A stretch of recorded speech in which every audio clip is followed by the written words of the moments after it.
Hey my friends, this is going to be a video, obviously. This is going to be an unusual video for me. And what inspired this video was that I was doing the tarot prompt that Thomas from Hermit's Mirror and I came up with for October called Totes Mask, which you should check out on Instagram if you're not doing that. It's fun.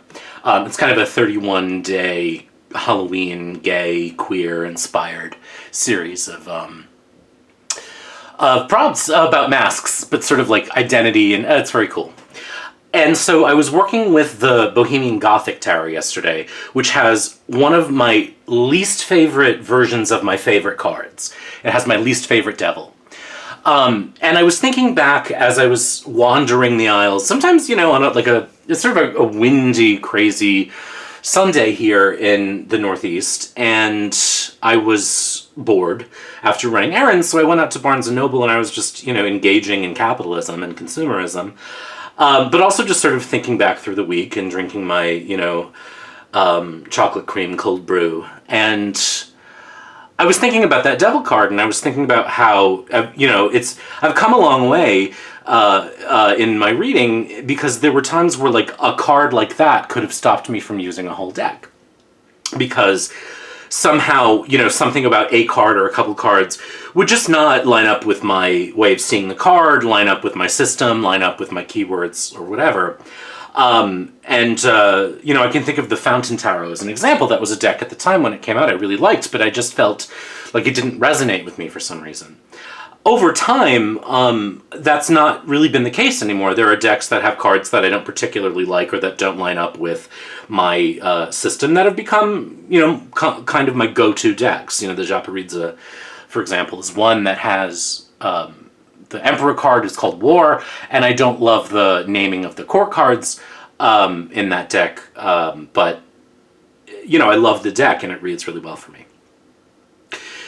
One of my goals when I teach is to help people feel like they can read any deck, you know, and I feel like one of the things that happens when we learn tarot is we learn keywords and phrases, we learn what the cards mean, and we go off and try to do readings, and if a deck doesn't necessarily fit into that system, then we struggle with it for various reasons.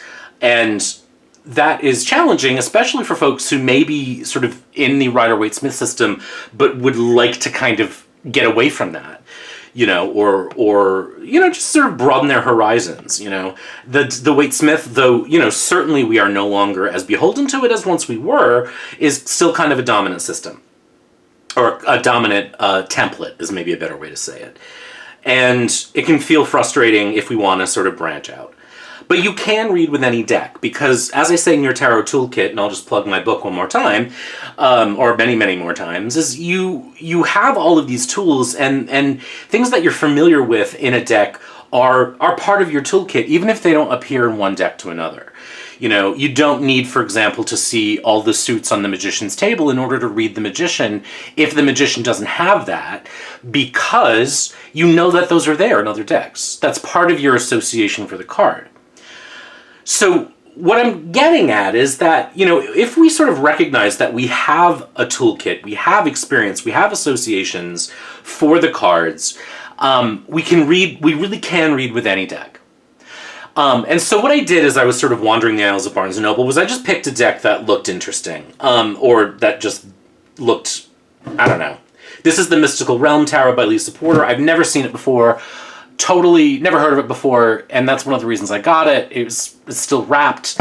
What I wanted to demonstrate for you, you know, is it sort of feels like a magic trick. It's really, you know, is kind of dumb, and I think it's worth prefacing this by saying it feels a little showy offy to do this, and also I've been doing this for a long time, so it can feel like, oh, well, yeah, you know, you've been reading for, you know, all this time, but we can do it. We just have to sort of just let all our associations kind of dance. And see which ones are dancing most strongly in a particular reading. So I want to demonstrate just a few ways of doing that, both generally and with a specific question, with a deck that I've literally never looked at before. Now, this is a Waite-Smith deck, and that's why I got it, because I know most people, you know, who come to the channel and are starting out read with Waite-Smith, right? But it doesn't matter what system is your default system or your template is your default template. Thoth, Marseille, something completely different. It's all of that over your reading life, all the keywords and phrases that you've memorized or associated with, all of the numerological or elemental or astrological associations, all of those are always there for you, as are the images on decks that you have and really like, and the images on the cards that are in front of you. And any or all of those, or none of those, may be useful in a particular reading. You don't have to be held captive by your foundation. That's the structure on which your reading skills stand on, and I think it's important to have one. I'm not really a fan of just saying I'm a reader, but there's no experience or foundation there to go on, But what you do have is your ability to recognize patterns, to pull from different associations, etc. And so I kind of want to demonstrate that for you today using my own foundation. And I chose to use a deck that I've never seen before, just to kind of, make it fun and interesting, and to say, let's play.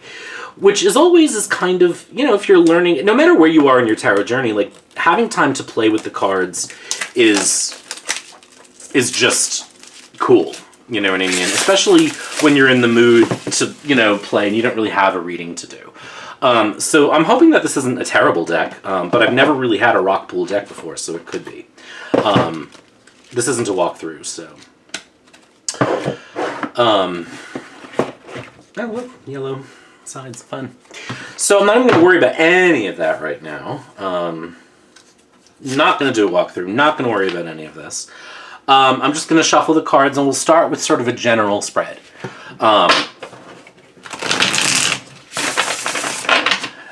So I don't have a question. I'll just say that this is like one of my daily pulls.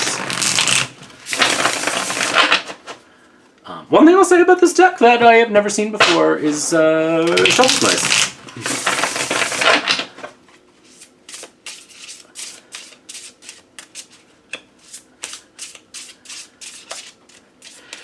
Whoops. It does feel very sort of like Magic Show to be like, I've never seen this before. But literally it was just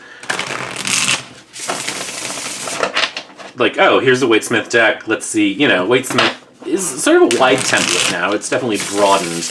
People are less beholden to it, even within that template, than maybe we once were.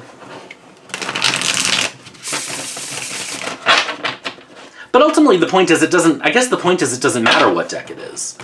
You could read, a series of index cards that have the names of the tarot on them with no images, and still do an effective reading.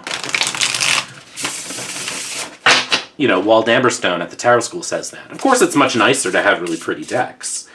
But the idea isn't so much what deck you use, but that you call on your experience and your foundation, your template, your own individual system, and pull meaning from it and from the cards.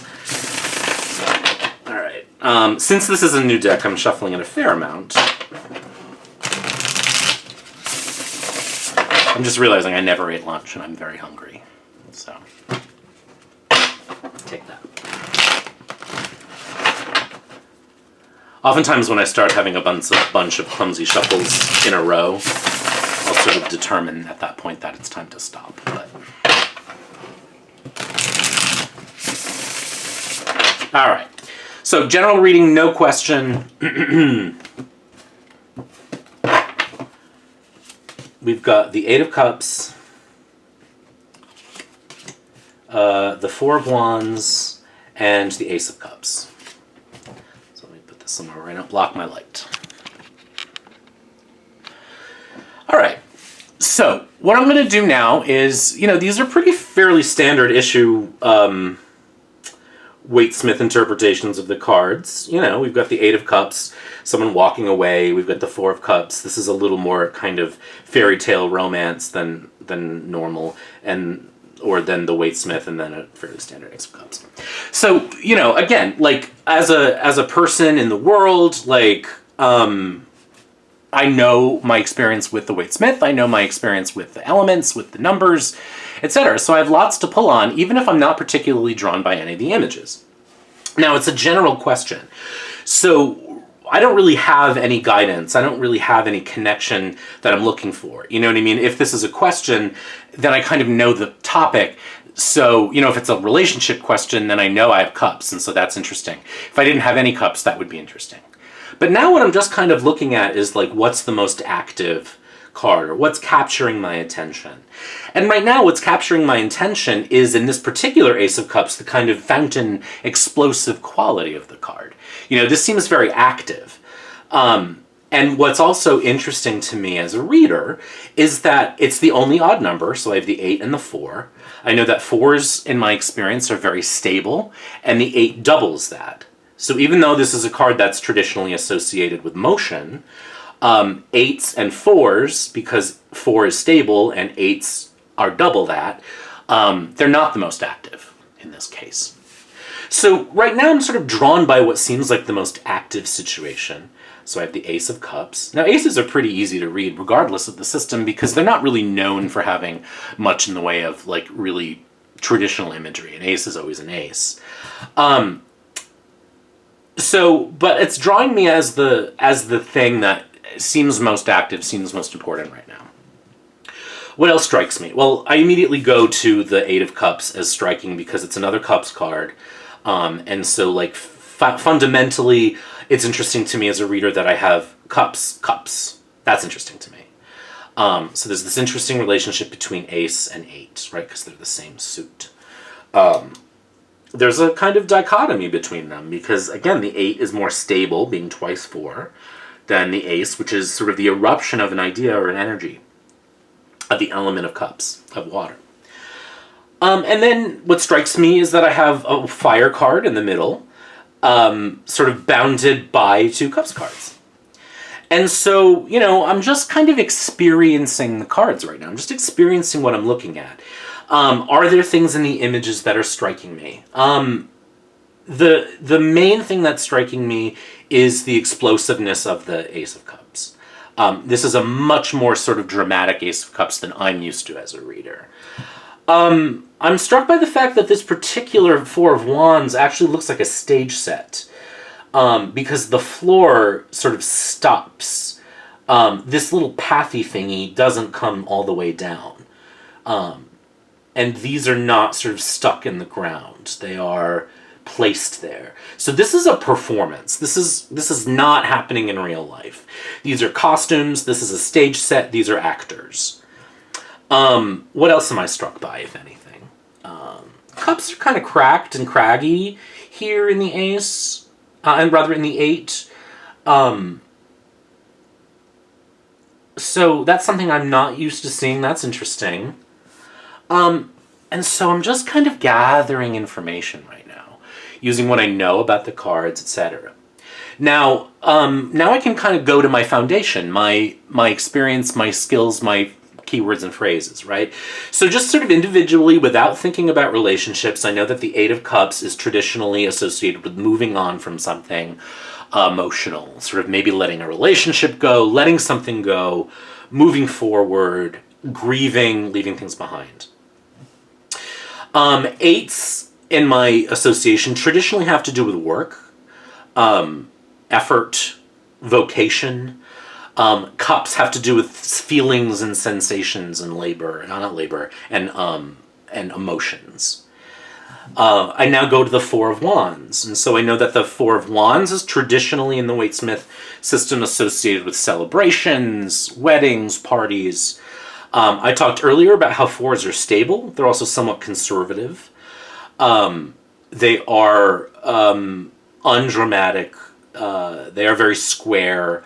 And I know that fire is very burny, excessive, exciting, energetic. And so there's like the 4 and the fire is interesting because they kind of work at they're kind of at loggerheads in a way. And then, you know, the Ace of Cups can be like new feelings, new emotions, the beginning of relationships, etc. So what I've done so far as a reader is I've just kind of pulled from the images on the cards, the associations that I traditionally have as a reader that I've developed, associations that I know are traditionally associated with the system that I'm looking at. And so what's interesting to me as a reader, now I have all this stuff and I can feel like overwhelmed. But not all of that matters. Not all of that means anything. What I have to do is sort of listen. So now I'm just going to pause as a reader, and say, okay, boy, what's striking me strongest? Well, from the beginning, the thing that struck me strongest was the way that the fire card is bookended, is contained by 2 water cards. And the 4 of Wands, for me, 4s are contained already. So the fire is really being kind of tamped down, contained, constrained, moderated maybe, by the water cards. And so I start to get a sensation for general reading of like, okay, there's some kind of passion, some kind of thing, some kind of desire that's being contained. Okay, so that's like the beginning of the reading for me, So now I have the start of a story. I don't know if that's a good or bad thing yet, It feels like constraining or containing fire or passion might be a bad thing, but I don't know yet. So that's interesting to me. So my fire, so this is a general reading for me. My fire, in some way, my passion for something is being constrained. I don't know if that's good or bad. And I start to think about my life right now. And I think about the things that I'm most passionate about, the things that I care deepest about, the things that light me up most. Just off the top of my head, I would say, for one thing, writing, for sure, is a thing that I'm really deeply ingrained in, that I care deeply about, that I'm really passionate about. So this might be a reading about my creativity, my writing, and creativity is something that I also associate with fire, with fire, sorry. So is it a good thing that my creativity, my passion is being constrained? I don't kind of know yet, you know what I mean? But it doesn't feel good. Like, that's not a thing I necessarily want to keep tamped down. So that's probably not a good thing. It may be something I want to pay attention to. So now what? So also the 4 is important here too. So it's not just constrained by emotion, by feelings, which I'm going to come back to in a second, but also by its own innate, like something it's in itself is constraining. You know what I mean? So like the passion is not only being constrained, but is constraining. So, that's interesting to me because I've been feeling a lot of pressure to write lately, but the pressure to write is also the thing that's preventing me from writing. Oh. Right? Okay. So now I think about the other 2 cards. I think about the 8 of Cups. So what are my associations with 8? Work, labor, emotional labor. Like the emotional labor that I'm doing on myself, or that I'm putting myself through, can be a constraining influence. You know what I mean? Like, I'm just sort of doing this, like, feeling, just feeling kind of, like, worked. And it's associated with my creativity. So maybe, like, I'm just sort of feeling like the work of creativity is like, it's a slog. It's not too much. It's just like a slog. It's like the journey of the 8 is like, I gotta climb that mountain. I gotta walk all this way. It's not easy. It's effortful. It should feel good. It should feel nice. But it doesn't. It feels like work. And feeling comes from the Cups and work comes from the 8. The length of the journey comes from just having to climb these little hills. They're not even that big, but it's like, just even doing a little bit feels sort of like, meh. You know what I mean? And then, so I jump over to the Ace of Cups, which is really explosive. And this feels really different. And it is really different because it's an odd number. It's an ace. It's something new. And so these cards are kind of united. And these 2 cards are united. And it's like, I just need a bath. I need like a refreshing something new, something like that feels new, that feels kind of exciting and good. You know what I mean? That feels wow and like refreshing, the way that this like exciting fountain does. So I'm kind of in a creative rut, and it's because it feels like everything is such a slog and everything is so effortful and it's work, and I need something. Now I don't know what it is, but I need something that's like plump to make me feel refreshed. And so what I need to do now as a general reading is like, maybe I want to do another reading on what's the thing that I need that's going to refresh me and make me feel fresh and new and feel excited, rather than stuck. And so that's the reading. That's my answer. So I didn't really have a question. I just laid down 3 cards, and I'm like, oh, right, I'm in a creative rut right now because everything sort of feels like sloggy and slow. What's interesting, too, is that I've been really struggling with my relationship to theater. I'm primarily a writer for the theater. The theater of this card is interesting. This is a performance, and so, like, that is curious, too. Like, maybe I need to focus on a new genre, Or maybe if I'm going to write for theater, I need to think of a new way of making theater. So I'm just doing this really quickly. But the point is, I'm working with a deck I've never seen before in a template that I'm familiar with cards that I can't say whether I like or not because I don't really have a whole lot of context for them.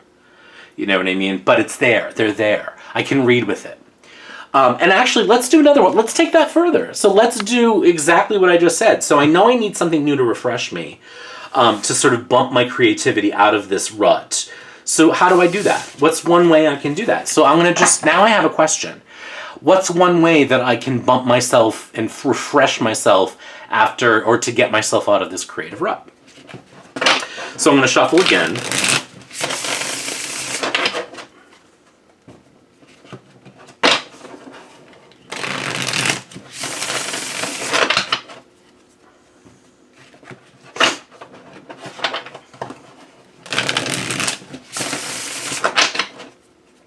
I will say, because I haven't commented on it, the box said that this is a diverse deck. I have not seen anything but skinny white people so far. Now, I will say I didn't buy this deck because I wanted it or not. It was just a deck that was like, I looked at the shelves and I grabbed one and said, I'll do this one. I was actually looking for another mass market deck that they didn't have.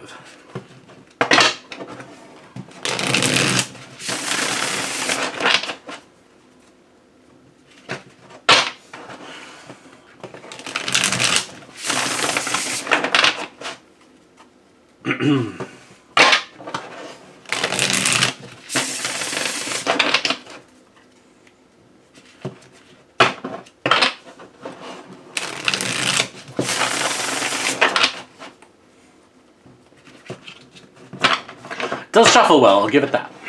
Alright. Whoops. We'll take that clumsy shuffle as a sign. What's one thing I can do to get myself, to refresh myself out of this creative rut? So we've got the 5 of Pentacles.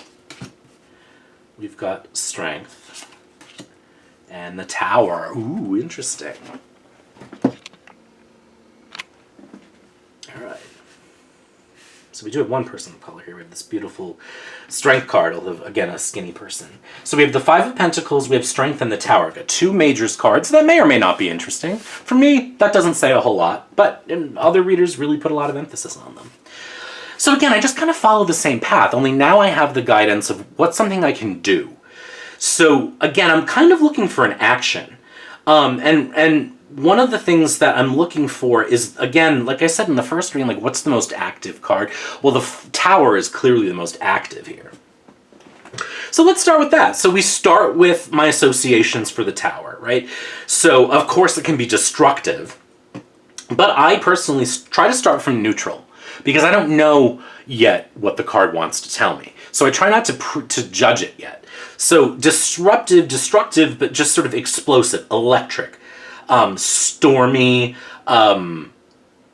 fiery. Like, some of these are a little more negative connotation, but they don't have to be. So the storminess, but this sort of like active. And like this particular card is very kind of like stormy, which is not usual. I'm just going to pick it up because I want to look at it more closely. So this kind of has smoke and fire. It's very dramatic, for sure. Now, remember what we're reading about, which is my creativity. So, like, dramatic. So now I start to associate it with, like, drama and theater, right? Histrionics. This is sort of operatic, and it's like, you know, and it's drama. This is this is like heightened drama. This isn't like, you know, hardcore realism. This is opera. So okay, interesting things there. Okay, so strength card. I'm just gonna again look a little closer at the strength card, to see if there's anything that jumps out at me. It's a pretty standard issue strength card. You know, I'm a Leo, so I'm always sort of looking at the strength card as connecting to my sun sign. I don't really get a whole lot from this particular card in this reading, like strength. To me, even though it's the center of the reading, it seems to sort of be a vowel, you know, a modifier. You know, so like it takes all the drama of this and says, as dramatic as you think this is, take it further.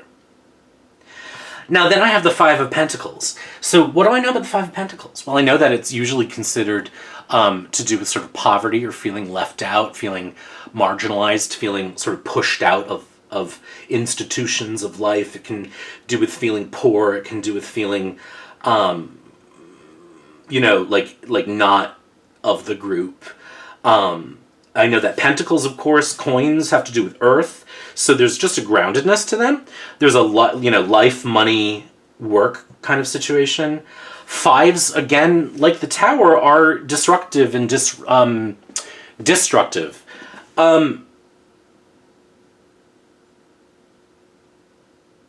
they take the Four, which I had two iterations of Four in the previous deck reading.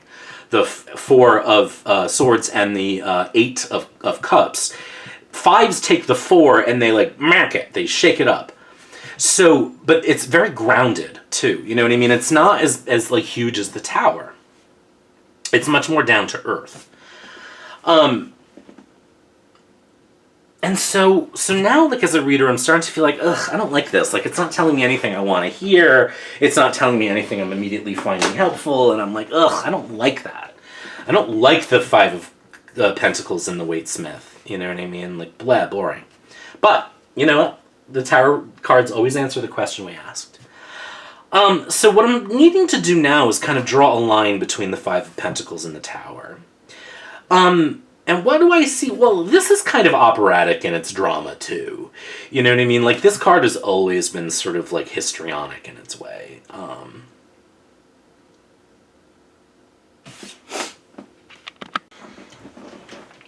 Sorry about that. There was someone at the door. I totally lost my train of thought.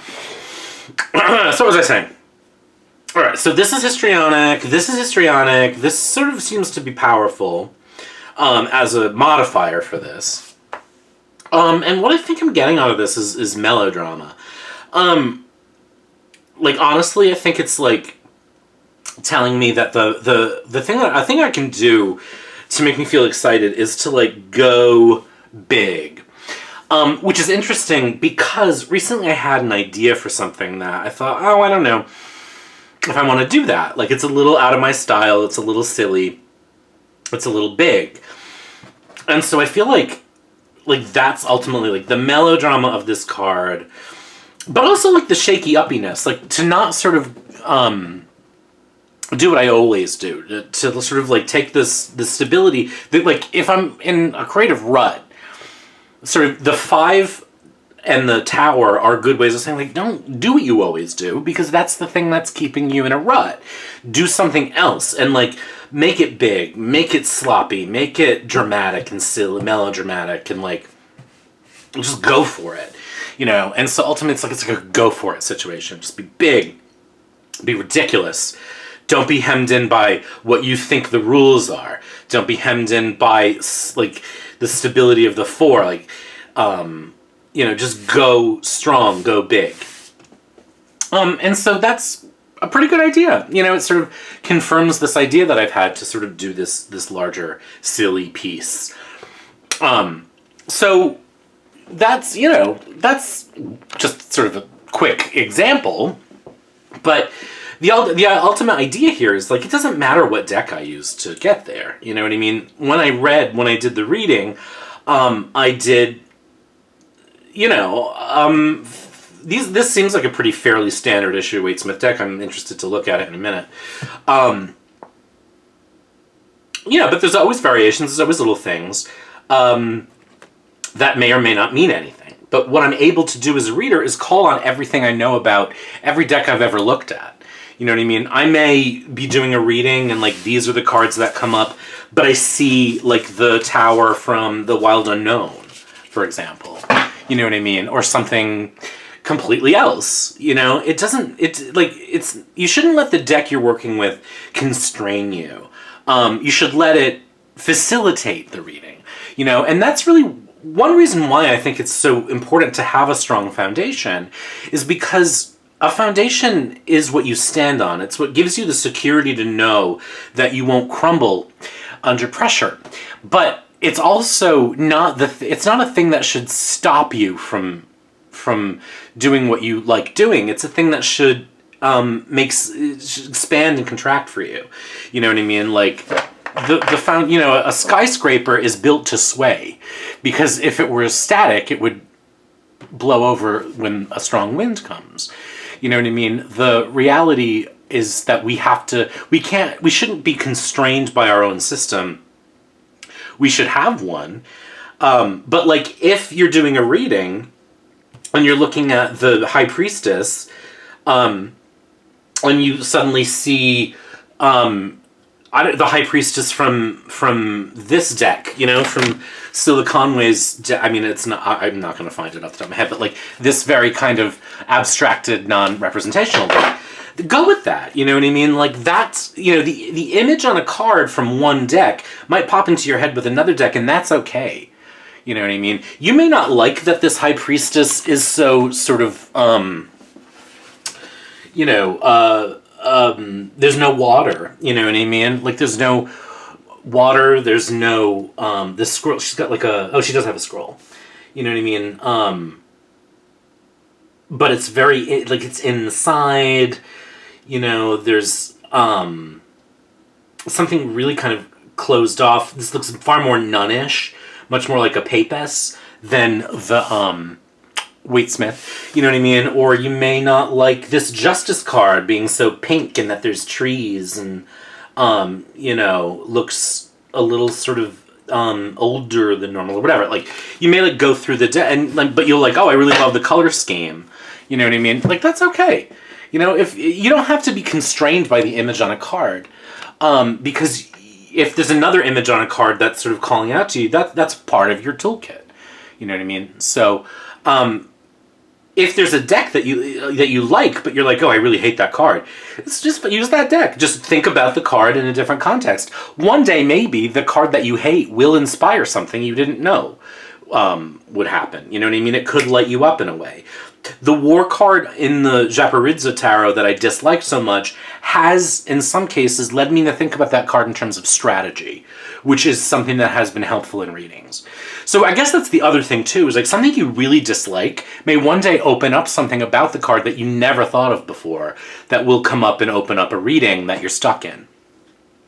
So anyway, my whole message here is like, if you're reading it with a card and you don't like a card, or it's not speaking to you, you know, what other associations do you have for it, including images from other decks? It's okay to do that, you know what I mean? All of that is part of your experience as a reader. So, anyway, that's just my little encouragement to play and experiment and, you know, pick up a deck you've never looked at before. Before you do your walkthrough, just do some readings. You know, why not? And then go back and see if you like the deck. You know, maybe you're out one day with a friend and they need a reading because something like crazy is going on and you don't have your deck with you. You know what I mean? So like you just pick up one or they have one or whatever and you do a reading for them and it's not the deck that you prefer, but you still have those images in your head. You know what I mean? So, I guess the thing that I would say is this isn't like the best example of a deck because it is so Waite-Smith. But like, oh, here's an example of like, I hate the Waite-Smith Three of Swords, and this is like an especially kind of gruesome one. So I don't love that at all. It is kind of the opposite of how I read that card now. And it's kind of gross. But I can still read with it. You know, I can still look past it, through it, with it. You know, and there is a brain-like quality to this, which I don't love, but feels very Three of Swords. So anyway, I hope that helps. Again, just play, experiment. Take a deck you've never worked with before, or one that you don't respond to, and read it anyway. Or a deck that you really like, but that has cards that you just can't connect to. Read it anyway, and play and experiment and see what happens. So anyway, hope this is helpful. Be good, and we'll talk soon.